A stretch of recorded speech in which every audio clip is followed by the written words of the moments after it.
Good morning students. So today we are going to start our next question answers, that is text questions of the same chapter, that is chapter number 2nd.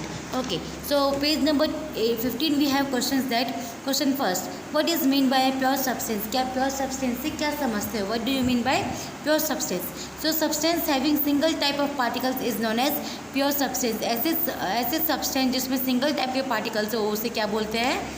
Pure substance बोलते हैं। जैसे rice है तो rice में कंकर नहीं है, गेहूँ नहीं है, कोई नहीं है, सिर्फ राइस है तो वो क्या हो गया? प्योर सब्सटेंस हो गया। अगर हम लोग उसमें कंकर डाल देते तो वो इम्प्योर हो जाएगा। Then second question, list the points of difference between homogeneous and heterogeneous mixtures. Homogeneous और हेट्रोजेनस मिक्सचर्स के बीच में हमें डिफरेंस बताने हैं। So first, homogeneous, its constituents can not be easily separated. Homogeneous के जो कंस्टिट्यूएंट्स है उससे हम लोग इजीली सेपरेट नहीं कर सकते हैं। एज इट इज़ हेट्रोजीनस जो है उसके जो कंस्टिट्यूएंट्स है, पार्टिकल्स है, उसे हम लोग देख सकते हैं और उसे अलग भी कर सकते हैं। Then page number 18, question first, difference between homogeneous and heterogeneous mixture with example. तो इसमें भी हमने जो अभी क्वेश्चन सेकंड किया उसी का आंसर आ सकता है। जैसे कि होमोजेनस है तो उसके कॉन्स्टिट्यूएंट्स हम लोग सेपरेट नहीं कर सकते, जहाँ की हेट्रोजेनस जो है उसके कॉन्स्टिट्यूएंट्स हम लोग सेपरेट कर सकते हैं। और हेट्रोजेनस में जो कॉन्स्टिट्यूएंट्स होते हैं उन्हें हम लोग उसमें हम लोग डिफरेंस भी देख सकते हैं। जैसे मैं एग्जांपल लेती हूँ हेट्रोजेनस में सॉइल एंड वाटर का, ठीक है, तो सैंड और वाटर को हम लोग अलग अलग देख सकते हैं क्योंकि सैंड उसमें डिजॉल्व नहीं होती है ना। तो इसी तरीके से जो होमोजेनस है उससे हम लोग सेपरेट नहीं कर सकते हैं, पर जो हेट्रोजेनस है उसे सेपरेट भी कर सकते हैं और उसके जो कॉन्स्टिट्यूएंट्स है उससे हम लोग डिफरेंट अलग अलग देख भी सकते हैं। नेक्स्ट है क्वेश्चन सेकंड की, how are salt, solution and suspension different from each other. इसमें ये बोला गया है कि जो सोल है, सस्पेंशन है या कोलोइडल है तो वो एक दूसरे से अलग किस तरीके से है। तो आपको दो दो तीन तीन पॉइंट्स देने हैं। सबसे पहले देखिए, मैंने लिया है सॉल्यूशन यानी कि ट्रू सॉल्यूशन। सॉल्यूशन और ट्रू सॉल्यूशन एक ही चीज़ है, कंफ्यूज मत होइएगा, ठीक है। तो देखिए पहला बोला गया है कि it is homogeneous no Tyndall effect. ये होमोजीनियस है और टिंडल इफेक्ट नहीं शो करता है। Then next, solid particles can not be filtered by using a filter paper. इसके जो सॉलिड पार्टिकल्स है उससे हम लोग फिल्टर पेपर से क्या कर सकते हैं? सेपरेट नहीं कर सकते हैं फिल्टर पेपर से। Then next, true solution is transparent. और ये क्या होता है? ट्रांसपेरेंट होता है, मतलब हम लोग इसके आर पार देख सकते हैं, ठीक है। देन नेक्स्ट है सोल, इट इज़ हेट्रोजीनस। क्या है ये? हेट्रोजीनस है।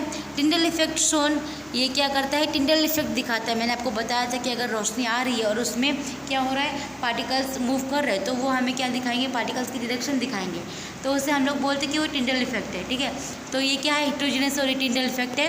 Then next, can not be separated by ordinary filter paper. जो ऑर्डिनरी जो फिल्टर पेपर है उससे हम लोग इसे सेपरेट नहीं कर सकते हैं क्योंकि इसके जो पार्टिकल्स है वो दिखाई देते हैं पर सेपरेट नहीं हो सकते। कैसे? देखिए, जैसे मैं एग्जांपल देती हूँ कि मिल्क और वाटर का ले लीजिए, ठीक है। तो आप पानी में दूध डालेंगे तो क्या होगा? वो अच्छी तरह से मिक्सअप हो जाएंगे पर फिर भी वो अलग अलग दिखेंगे, है ना। मतलब पार्टिकल्स से मिक्सअप तो हो गए पर फिर भी हमें पता है कि ये क्या होगा? ट्रू सॉल्यूशन नहीं होगा, इसके आर पार हम लोग नहीं देख सकते, धुंधला टाइप का हो जाएगा, तो इसीलिए हम लोग उसको सेपरेट नहीं कर सकते हैं। Then next, it may be transparent और ट्रांसलूसेंट। ये ट्रांसपेरेंट और ट्रांसलूसेंट दोनों हो सकता है। ट्रांसपेरेंट क्यों? क्योंकि इसके हम लोग अगर ज़्यादा पानी डाल देंगे तो उसके आर पार भी देख सकते हैं, और अगर मतलब दोनों की अमाउंट सेम रहेगी तो वो ट्रांसलूसेंट हो जाएगा। मतलब जिससे हम लोग पेपर पे ऑयल ही नहीं लगा, ऑयल नहीं डाल देते हैं, उस टाइप का ट्रांसलूसेंट हो जाएगा। ये कि कुछ दिखाई नहीं देगा इसके इस साइड और उस साइड में, अगर दिखाई देगा भी तो बहुत धुंधला टाइप का दिखाई देगा। नेक्स्ट है सस्पेंशन, इट इज़ हेट्रोजीनस। ये क्या है? हेट्रोजीनस है। टिंडल इफेक्ट शो करता है। इट मे बी ट्रांसपेरेंट और ट्रांसलूसेंट। ये क्या हो सकता है? ट्रांसपेरेंट और ट्रांसलूसेंट दोनों हो सकता है। सस्पेंशन मतलब मैंने आपको बताया था कि जब हम लोग पार्टिकल्स को डिजॉल्व करते हैं वाटर में तो वो डिजॉल्व नहीं होते हैं और वो नीचे जाके सेटल डाउन हो जाते हैं। पार्टिकल डिजॉल्व नहीं होते हैं और लेफ्ट रह जाते हैं उसी में ही, उसे हम लोग बोलते हैं सस्पेंशन सॉल्यूशन। नेक्स्ट है separated easily by filter paper. इससे हम लोग फिल्टर पेपर से मतलब सेपरेट कर सकते हैं इजीली क्योंकि इससे जो पार्टिकल्स हैं वो लार्ज होते हैं, बड़े होते हैं। Next question third we have to make saturated solution. Saturated solution के लिए हमारे पास 36 ग्राम है सोडियम क्लोराइड, ठीक है। उसे हमने डिजॉल्व कर दिया है 100 ग्राम वाटर में और टेम्परेचर क्या है? 293 केल्विन टेम्परेचर है। तो हमें निकालना है इसका कॉन्सेंट्रेशन कितना है इस टेम्परेचर पे। तो उसके लिए हम लोग क्या करेंगे कि mass of solid plus mass of solvent दोनों को प्लस कर दिया तो कितना आ गया? 136 ग्राम आ गया। अब 136 ग्राम के लिए हमें क्या करना है आगे जाके? जो फॉर्मूला है कि mass of solute upon mass of solution into 100, तो 136 ग्राम सॉल्यूट हो गया और मास क्या है सॉल्यूशन का 136 ग्राम हो गया इंटू 100, तो कितना आ गया 26.47% आ गया इसका कॉन्सेंट्रेशन। नेक्स्ट है page number 24 that how will you separate a mixture containing, एक मिक्सचर है ठीक है, उससे आप कैसे सेपरेट करते हैं, इसमें अलग अलग टाइप्स के कंपोनेंट्स होंगे। सो देखिए simple distillation is the method which can separate the components and mixtures of kerosene and petrol. Petrol और केरोसिन के कंपोनेंट्स को सेपरेट करने के लिए हम लोग क्या यूज़ करते हैं, सिंपल डिस्टिलेशन मेथड यूज़ करते हैं। देखिए इन द डिस्टिलेशन फ्लास्क, एक डिस्टिलेशन फ्लास्क है, उसमें क्या है मिक्सचर है किसका, केरोसिन का और पेट्रोल का, ठीक है। उसमें हमने ले लिया है मिक्सचर को, हमने हीट किया धीरे धीरे टेम्परेचर पे, ठीक है। उसके बाद क्या हुआ कि हमने थर्मामीटर रख दिया जिससे हमें पता चले कि उसका जो टेम्परेचर है वो कितना हो रहा है कुछ टाइम के लिए। उसके बाद जैसे ही वेपर्स निकलने लगेंगे पेट्रोल के, ठीक है, वो कंडेंस्ड होगा और वो कलेक्ट हो जाएगा दूसरे कंटेनर में। वैसे ही जैसे केरोसिन अंदर रह जाएगा, केरोसिन अंदर ही रह जाएगा। उसके बाद जैसे केरोसिन का टेम्परेचर हाई होगा तो उसके बाद नेक्स्ट क्या होगा, नेक्स्ट दूसरे कंटेनर में केरोसिन भी आ जाएगा। तो इस तरीके से क्या हो जाएगा कि दोनों जो कंपोनेंट्स है वो सेपरेट हो जाएंगे, पेट्रोल अलग हो जाएगा और केरोसिन अलग हो जाएगा by the help of distillation, simple distillation method. Second question we have that name the technique to separate, techniques का नाम बताना है सेपरेट करने के लिए। पहला है बटर फ्रॉम कर्ड, सो उसके लिए हम लोग यूज़ करते हैं सेंट्रीफ्यूजेशन मेथड, ठीक है। नेक्स्ट है सॉल्ट फ्रॉम सी वाटर, कि सी वाटर से जो सॉल्ट निकलता है उसका, ठीक है। So by using evaporation method, evaporation method में क्या होता है कि वाटर वेपराइज हो जाता है और नीचे सॉल्यूट बच जाता है, ठीक है। तो हम लोग सेपरेट कर सकते हैं किसको, सॉल्ट को फ्रॉम सी वाटर से। Then third camphor from salt, so camphor from salt के लिए सब्लिमेशन मेथड होता है। उसमें क्या होता है कि कैम्फर है वो कन्वर्ट हो जाता है किसमें, वेपर में, जब हम लोग उसे हीट करते हैं और बाद में क्या रह जाता है, सॉल्ट रह जाता है।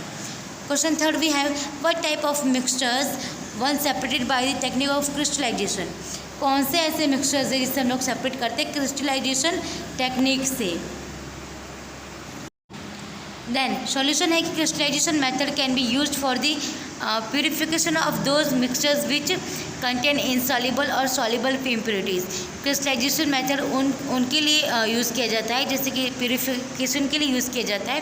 जैसे कि फर्स्ट देखो, फर्स्ट दिया हुआ है contain insoluble and soluble impurities, जिसमें इनसॉल्युबल और सॉल्युबल इम्प्योरिटीज़ रहती है उसके लिए। देन हैव क्रिस्टलाइन नेचर, जिसका नेचर क्रिस्टलाइन होता है उनके लिए।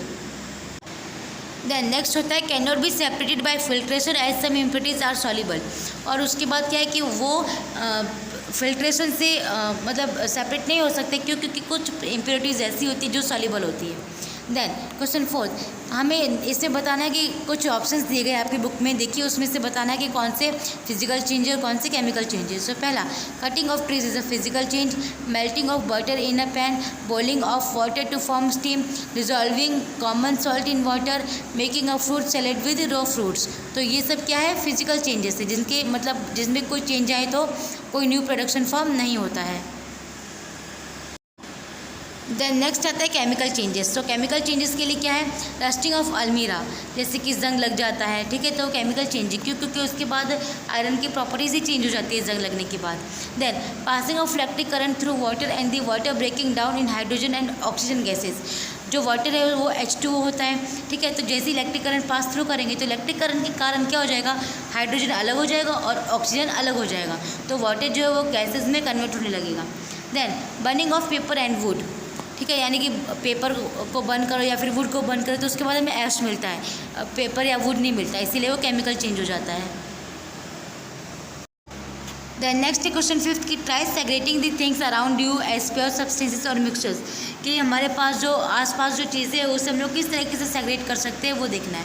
तो पहला वुड यानी कि मिक्सचर है वो, ठीक है, कोल यानी कि मिक्सचर है, देन मिल्क है वो क्या है, मिक्सचर है, sugar is a pure substance, common salt is also a pure substance, soap is a compound और मिक्सचर, ठीक है, क्योंकि वो तो मतलब दो से ज़्यादा चीज़ों को मिलाकर बनता है।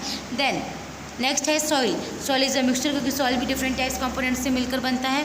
देन रबर, रबर क्या है, प्योर सब्सटेंस है, ठीक है। तो ये हमने सेग्रीगेट कर दिया है ऐसी चीज़ों को जो हमारे आसपास होती है रोज़ाना में। आज की जो इंटेक्स्ट क्वेश्चन है इस चैप्टर के हमारे यहीं पे ख़त्म होते हैं।